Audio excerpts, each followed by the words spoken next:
और पड़ासी गांव में गुंजन भैया भोजपुरी या जो भी मगही के कलाकार हैं, स्टार हैं, उभरता हुआ कलाकार हैं। और हमारे गांव में आज सबसे बड़ा सौभाग्य है कि आए हैं वीडियो रिकॉर्डिंग के लिए, शूटिंग के लिए। और गांव जवार की तरफ से प्रणाम है। और भैया से एक तो थोड़ा सा सवाल है, छोटा सा भैया, कि आप भी बिहार के उभरता हुआ कलाकार हैं।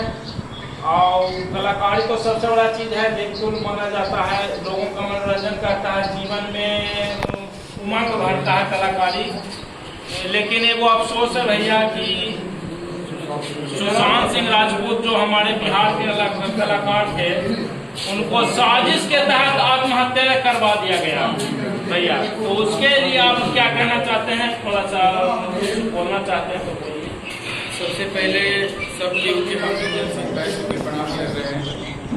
और आज हमारे पड़ासी गाँव में शूटिंग कर रहे हैं पारिवारिक एक देहाती गाना, मगही भाषा का गाना, जो कि धान रोपने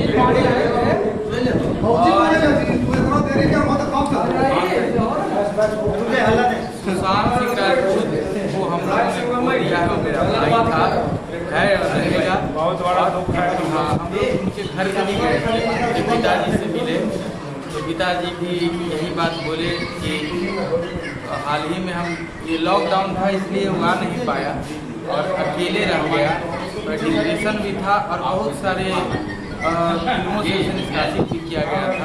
साजिश के तहत वो सुशांत सिंह राजपूत कभी आत्महत्या कर नहीं। जी नहीं, वो फिजिक्स के जाने माने विद्वान थे और हिंदुस्तान के पहले व्यक्ति थे जिन्होंने चांद पे अपना जमीन रजिस्ट्री करवाया, बुकिंग करवाते हैं। बहुत ऊंचा सोच था उनका और एक हीरा को हम लोगों ने खोजा। आत्मविश्वास से भरे हुए आदमी थे सुशांत सिंह राजपूत। और हम लोग इस बात का खंडन करते हैं, विरोध करते हैं, दिल से विरोध करते हैं कि जो नेपोटिज्म चल रहा है बॉलीवुड में, जहाँ भी नेपोटिज्म हो, जातिवाद हो, परिवारवाद हो, उसका खंडन कीजिए दर्शक सब। और कलाकार को, उभरते हुए कलाकार को मौका दीजिए, ताकि मनोबल बढ़ाइए, ताकि कला कभी मरे नहीं। कला को अगर मारता है कोई तो सबसे बड़ा दुश्मन वही है मानवता का। क्या भैया, सबसे बड़ा दुश्मन वही है।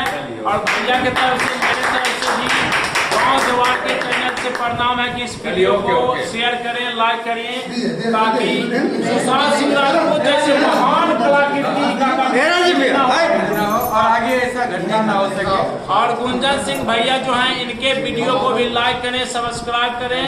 और मेरे गाँव जवार के चैनल को भी लाइक करें, सब्सक्राइब करें। बहुत बहुत धन्यवाद।